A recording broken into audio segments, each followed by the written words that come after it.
જય સ્વામિનારાયણ. આ લોકો દુઃખી બહુ છે સમાજમાં.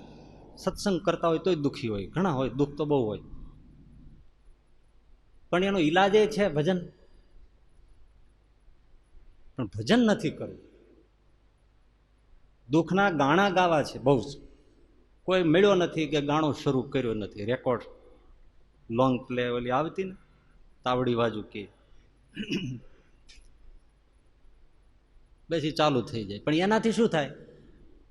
તમે દુઃખી છો, દુઃખ છે, તકલીફમાં છો, કોઈ પણ પ્રકારના દુઃખ છે, ભજન કરો. જો મને કોઈ વાત કરે તો હું ઘણી વાર કોઈને વાત કરું, ભાઈ તમે ભક્ત ચિંતામણી કરો કે ભાઈ આ કરો કે તે કરો, તો આપણે 6 મહિના પહેલા કહ્યું હોય, પછી પાછો જયારે વાત થાય ત્યારે હજી માંડ એક ભક્ત ચિંતામણીનો પાઠ પૂરો કર્યો હોય, અને તોય શું કે હજી કઈ ફેર પડ્યો નથી.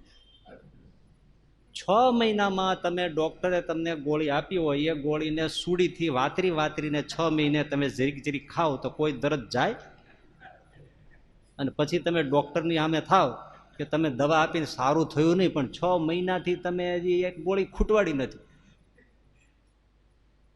અરે 3 ટાઈમ ગોળી ધુબાકા મારો, અને જો ઓછી પડતી હોય તો 2 ગોળી લ્યો, ડોક્ટર એમ કહેતા હોય. કેમ? ડબલ ડોઝ આવે ને.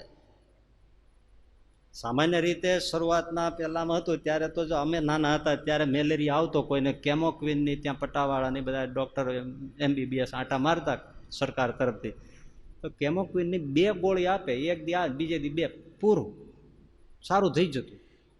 જો ને વધતા ક્યાં ગયું? 10 ગોળીનો કોર્સ તો કરવો જ પડે, નહીં તો તમને ફરી પાછો થશે. અરે પણ હવે સહન નથી થતું ના, તોય તમારે લઈ તો લેવી જ પડે, ગલે ગોથા ખાઈ જાવ.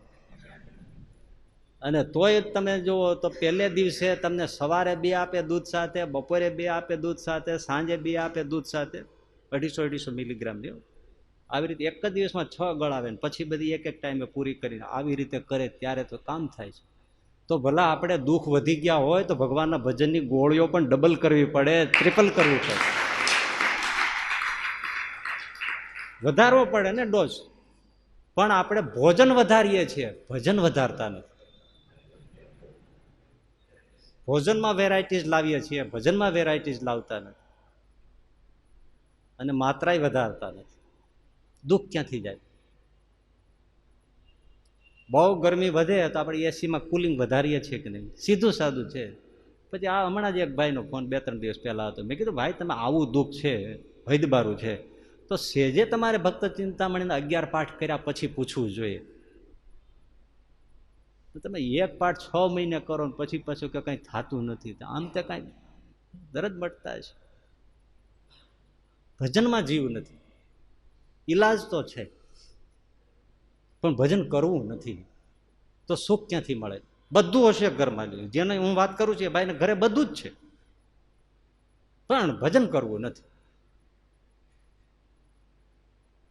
ખૂબ ભજન કરવું, ખૂબ કરવું જોઈએ. ઉલટાનું દુઃખ થવું જોઈએ કે વ્યવહારમાં ભૂલાઈ જવાય છે, એનું દુઃખ થવું જોઈએ. મારું આ કરવું પડે છે એટલે આ કરીએ છીએ, પણ હવે ભગવાન ભૂલાઈ જાય છે. સ્વામિનારાયણ સ્વામિનારાયણ ભજન થતું નથી, એમ દુઃખ થવું છે. તો પેલું દુઃખ જતું રહે. જીવમાં ગાંઠ વાળવા જેવી છે. ગમે તેટલી કુટુંબમાં તકલીફો હોય તો ઘરે 5-7 સભ્યો હોય, બધા ભેળા થઈને હાથમાં મંજીરા લઈને ધૂન કરે છે, તણાવ બણાવ ભાગી જાય. ભેળા બેસીને આજ મારે ઓરડાના પદ બોલો, કઈ તકલીફ હોય બધા ભેળા થઈને ચાલો ઓરડાના પદ બોલો. હરિસ્મૃતિનો બધા એક પુસ્તિકા હાથમાં લઈને સાથે એક ચેપ્ટર વાંચો. કેટલું કામ થાય. સામૂહિક આખું ઘર પોકાર કરે, ભગવાન કેમ ન સામું જોવે? પણ ક્યાં કોઈ કરે છે? તમે જુઓ, કરતું નથી કોઈ. કોણ ઘરે આવી રીતે ભેળા થઈને ભજન કરે? આજે આપણે રજાનો દિવસ છે કે દશેરા છે કે દિવાળી છે કે ફલાણા દિવસો છે, ચાલો આજ તો ઘરે બધાય ભેળા થઈને ચાલો 1 કલાક જમાવટ કરો ભજન. તો એ ઘરના દરવાજામાં જ દુઃખ કરે નહીં, એની ગેરંટી. આખું ઘર જો આવી રીતે સમય મળે ને ભજન કરતા હોય, તાકાત છે કે જ્યાં આણ દેવાઈ ગઈ હોય સ્વામિનારાયણ નામની એના ચરિત્રની, કે ત્યાં દુઃખ કરે, પણ કરવું નથી. ફાંકા રાખે તો ગરી જ જાય કે નહીં?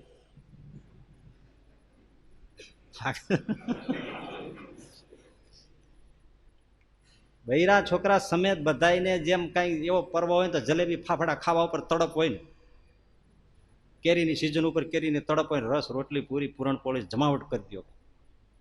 એવી ભજનની આખા ઘરને જો તડપ લાગે તો સ્વપ્નમાં દુઃખ ના આવે. કરતા નથી. દુઃખી થવું છે. સામે સુખના ઈલાજ બતાવે છે સાધુ સંતો સત્સંગ, છતાંય ભજન કરવું નથી. તર્કથી ને વિચારથી ક્યારેય દુઃખનું શમન થતું નથી, વધે. ભજન જ એક ઈલાજ છે. શ્રીજી મહારાજે પણ વચનામૃતમાં કીધું ને, ઘાટ બહુ પીડવા માંડે, ઘાટ સંકલ્પ દોષના ગમે તેના, પછી તો વ્યવહારના કે કોઈ પણ ના, ઊંચે સ્વરે સ્વામિનારાયણ સ્વામિનારાયણ એમ ભજન કરવું કીધું છે ને વચનામૃત.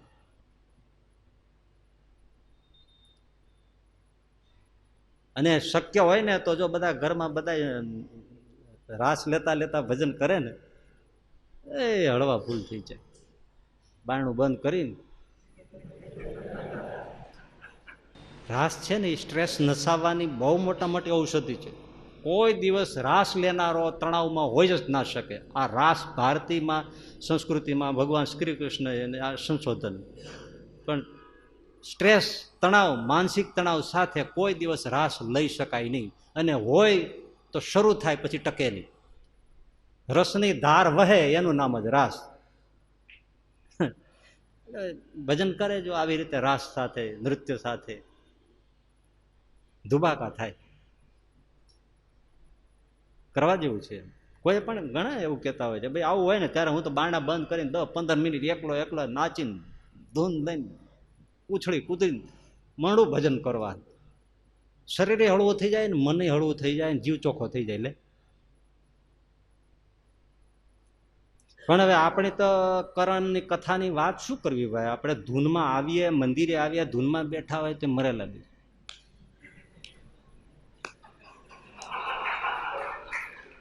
બોલો, મોઢું હલે નહીં, કાંઈ ન હલે. આ હાથ ઊંધો હોય, આ ઊંધા હાથ હોય, આ હાથ ઊંધો આમ જ પીડ્યો હોય. બતાવું તમને, એના પર આમ ઠોકી રાખ્યા.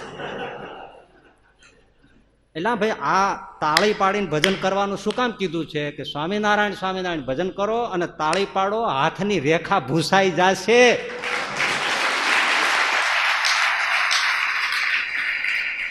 ભલે અવળી પડી હોય પણ આમ કરે.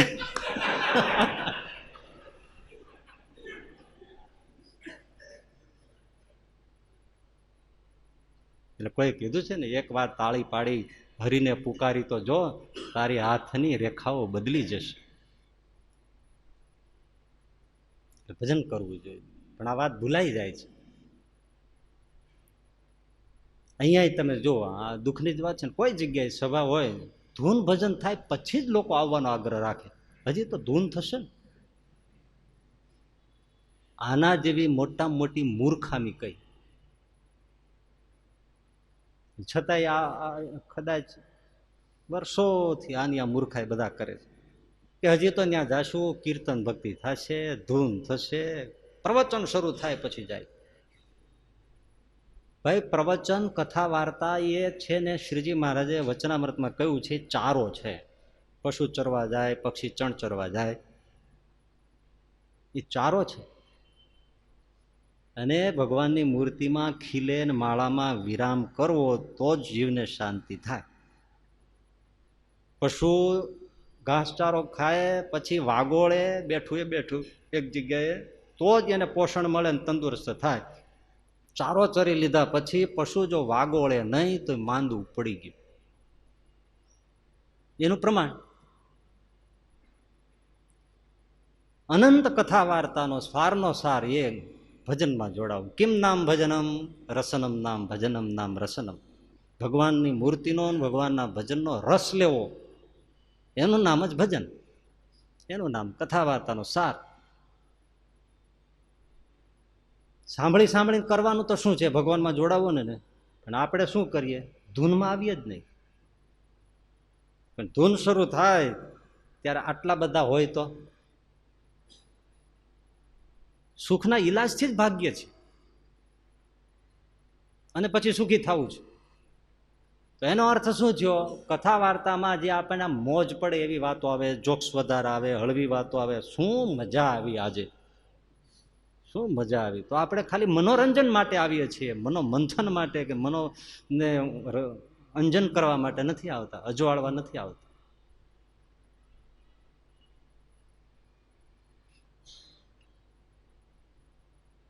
ઉલટાનું એમ થવું જોઈએ કે એમ 9:30 ધૂન શરૂ થઈ જાય, 9:30 હાજર. તો તમે સાંભળ્યું પ્રમાણ, તો તમે સમજ્યા પ્રમાણ, તો તમે સુખનો ઓડિયન્સ માટે આ વાત નથી થતી, પણ તો તમને સુખનો ઈલાજ સમજાણો, સુખધામનું પ્રવચન તો સમજાણો. સુખ ભગવાનના ભજનમાં છે. એટલે ઘણાને પાછું એવું મનમાં ઘૂસી ગયું હોય છે કે આપણે ઘરે બેઠા માળા કરીએ જ છે ને. અરે ભાઈ, નળિયું નિંભાડામાં જ પાકે.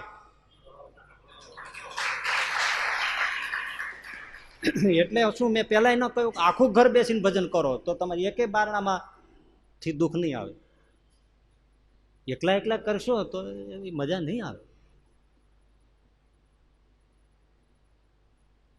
સમૂહમાં જે એમાં આપણે કાચા હોઈએ, પણ કોઈ બહુ સારો પાકો હરિભગત હોય, એ આમાં એકાદ બેઠા હોય, 2-5 બેઠા હોય, સાધુ બેઠા હોય, ભગવાન બેઠા હોય, આ બધું હોય તો એની અસરથી આપણો નળિયું પાકી જાય, આપણો જીવન પાકી જાય, આપણો જીવ પાકી જાય, આપણું મન પાકી જાય.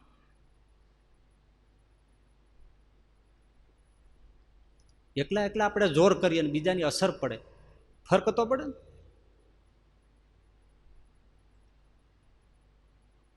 આપણે વધારે સિરિયસ હોઈએ, બીમાર હોઈએ, તો ડૉક્ટર શું કે, એડમિટ થઈ જાઓ. તમે કહો ના, હું તમારા ઘરે રહી. ઘરે બધું ના થાય, તમારે અહીં એડમિટ થવું પડે હોસ્પિટલમાં. બહુ સિરિયસ હોય તો આઈસીયુમાં ગાલી દે. આ બધા ઈલાજો એમ જેમ છે એમ આ જીવના પણ ઈલાજો એવા જ છે. પછી અમે કંઈ ઘરે ભજન કરી લઈએ છીએ, એમ ન થાય. તમે હોસ્પિટલ છે, આ સત્સંગ છે, મંદિર છે, સભા સ્થાનો છે, સામૂહિક ધૂન ભજનના કાર્યક્રમો છે, એ દવાખાનું છે. એમાં ભગવાન અને સાધુઓ કે છે, એમાં એડમિટ થવું પડશે તમારે. સમૂહમાં તમને ભજન થશે, એની અસર થશે. ઉલટાનો નાડો તૂટવી જોઈએ.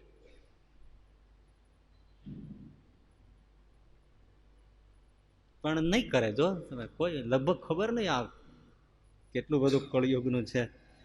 એ ધૂન ભજન પૂરા થઈ જાય પછી જ લોકો આવે, અને એમ જ આવશે. આ કાંઈ તમે આ કીધું એટલે એટલા માટે આપણે કીધું કે 2-5 જણાને તો સમજાય છે, જે સમજી ગયા એ ફાવી ગયા, બસ સમજી ગયા એ ફાવી ગયા.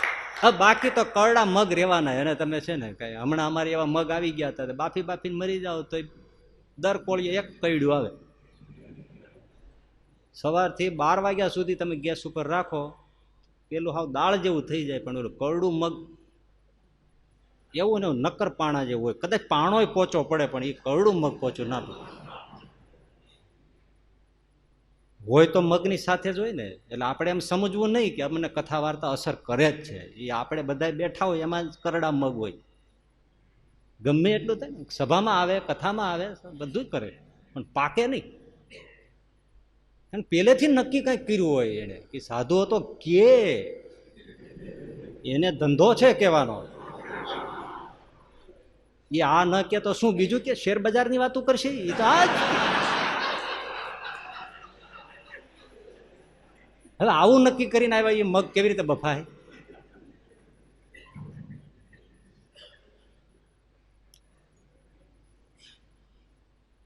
પણ જાગી જવું જોઈએ. અને જે જેટલા સાંભળીને જાગે એટલા સુખિયા થાય છે. અમે જોઈએ છીએ, અમારી નજરમાં હોય, મારી નજરમાં હોય એવું નહીં, બધા સંતોની નજરમાં હોય. પણ જે સાંભળતા જાય છે એમ એમ આચરણ કરતા જાય છે, ભજનમાં વધતા જાય છે, સાધુઓમાં જોડાતા જાય છે, સત્સંગમાં જોડાતા જાય છે, ભગવાનમાં જોડાતા જાય છે, કથામાં જોડાતા જાય છે, ભજનમાં જોડાતા જાય છે, તો એના જીવ સુખી થતા જાય છે. અને સેજે ભગવાનની અને સાધુઓની નજર પડે, એ નજરમાં જ તાકાત હોય છે ભાઈ, નજરમાં જ તાકાત હોય છે. દુનિયામાં જે કાંઈ આડાવડું થાય છે નજર મળી જાય એમાં જ થાય છે ને શું થાય છે?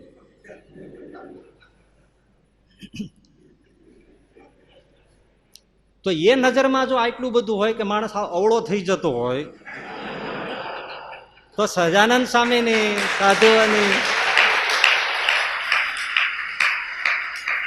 કાંઈ પેલી નજરમાં તો માણસ ખુંવાર થઈ જાય છે, ખુંવાર થઈ જાય છે ને.